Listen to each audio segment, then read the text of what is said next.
ولی حیف نون و نمکتون لبا من دور. خیلی فوت و پک با هم زدیم شراب انگور، بلای شما عوضی و مرا ممسوخ. خال کوبی زدمتون ولی الان افسوس میخورم باید میکوبیدم برادرتون. من مثل شما خونه بوده بهم ندادم، پول مته کشیدم که الان میده کلا ممنون. با تانک بیا میکنم من لباتم بود شیری که پارسه میکنه این سگا دور. الان پول شهر و صدام کله میزنن، جوری میام انگار گرگم و گله میبرم. بازی و بلدم بدون دسته میبرم، دیگه بلانس به کار نیست پله میزنم. یه گوشم در بود یه گوش در بازه، اصلا دنبال شهر بودم تو گهواره تهران. ما رو داره اگه هنوز سرپای سر سبز دارم و سرخ زبونه اماره.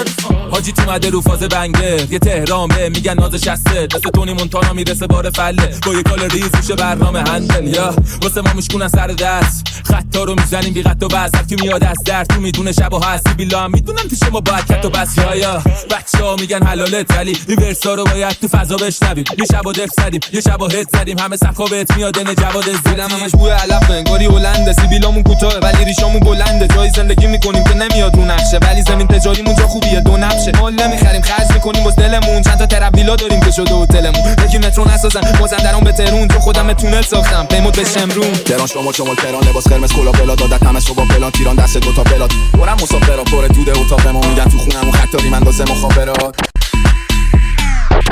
نی بیس با تیرون اسکن رد بول ایزام ای دو چشما ترون گیم آف ترون کوبید تو کلت اینی که پلی بود دبن بالا چوتای رد بود. بعد خورو میزنیم مسجون چب اگه پشتم از در زدمش مرده. کف منطقه داشتی ها اسپورت تو هم انقدر روخ نگیم استوختر. کاکام و پاکا ایرونی پلاکا زدم کار بنگ رو کف بودم فقط طرف جد عرق برق قلم. وقتی میخونم میسازم دهنمم قشنگ. فرق کردم چی وقتی زندگیمو برق زدم عقب فهمیدم همشون عقب تر از منن. با هر کی الان ساختم خراب شد مرام مرد طلا برام صبح میشه کلام برام پاک. من زمان که چیدم و زمان گیر و باد دور برام تا تمیدی تو کسافت. هنو اونقدی نیستم که سانو مشل نکنه پول. یه لیمیتد ست جردن گرون، معکوس بکشم با دوج کف ترون. با دست بدی رو بیل بورد منو نشوننو میکرد به صوره ندیده هم بهم.